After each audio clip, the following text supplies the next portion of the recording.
Greetings! Thank you for lending an ear to the Voice of the Times for Saturday, July 16, 2022.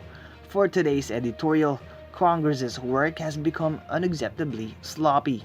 Over the past several months, the presentation of proposed laws that are poorly written has occurred with increasing frequency.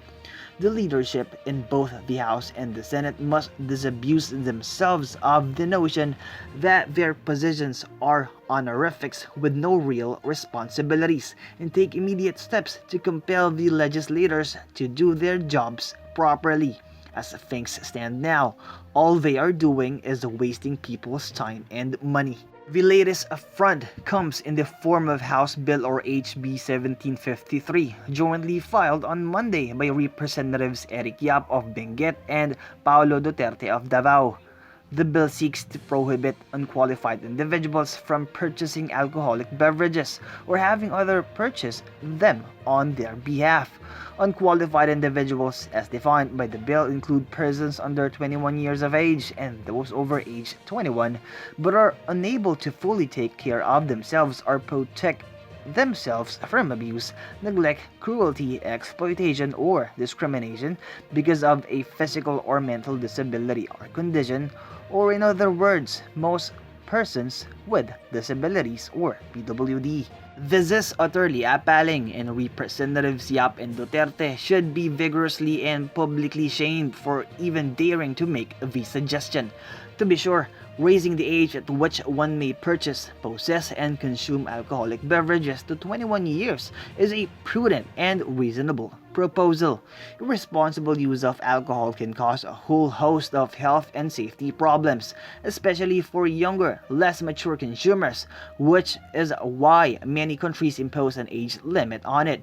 The particular age limit chosen is necessary, arbitrary, being simply based on what most mental and public health experts and the general public perceives as the age at which most people are able to make a reasoned choice. To suggest, however, that someone with a physical or mental infirmity should also be arbitrarily prohibited from access to alcohol is far beyond the competence of legislators to determine, and in fact is beyond the competence of anyone to decide for an entire class of people. That is simply discrimination, something that is already expressly prohibited by the country's laws. PWDs have worked diligently for years to remove institutionalized discrimination and stigma, and their efforts have been rewarded, though perhaps not yet fully, by laws that recognize their rights as citizens as no less than anyone else's. They are quite right to express shock and dismay at Representative Yap and Duterte's inconsiderate attempts to undo that progress and return them to the state of being second-class citizens. Shock and dismay are reactions that are actually too kind. Utter contempt is what this proposal deserves. What is disturbing about HB 1753 on another level is that it is yet another example in what is becoming a long line of unacceptably defective measures that have been crafted by Congress. Other familiar examples include the SIM Card Registration Act, which was fortunately vetoed by then-President Rodrigo Duterte, the so-called vape law, which should have been vetoed and should be rejected by President Ferdinand Bongbong Marcos Jr., and the recently passed Extended Producer Responsibility or EPR Act, which should also be vetoed and sent back to Congress for comprehensive revision. All of these measures, including HB 1753, were created with good intentions and address legitimate needs. The SIM Card Act would help to curb telecommunications fraud and abuse. The Vape Act would regulate e-cigarettes and similar devices. An EPR Act would help to address plastic pollution. And HB 1753 would potentially reduce the harm from alcohol use. However, every one of these measures was either poorly written or included provisions that would work at cross purposes to what they intended, either creating new problems or making existing problems worse.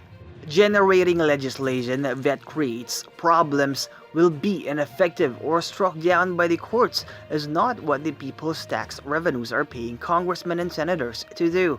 While the leadership in both houses cannot dictate what ideas their members present, they certainly can require proposed measures to be thorough and diligently prepared.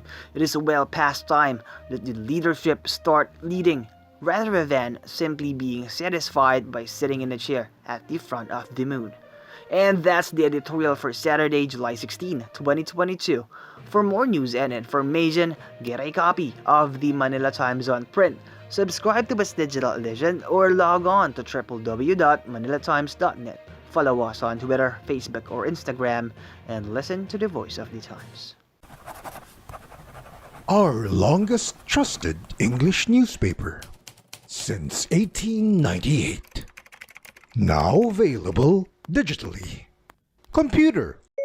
Order the Manila Times Digital Edition. Subscribed. Get the Manila Times Digital Edition for less than 2 pesos and 50 centavos per day when you sign up for 1 year. The Manila Times, news source of choice, trusted since 1898.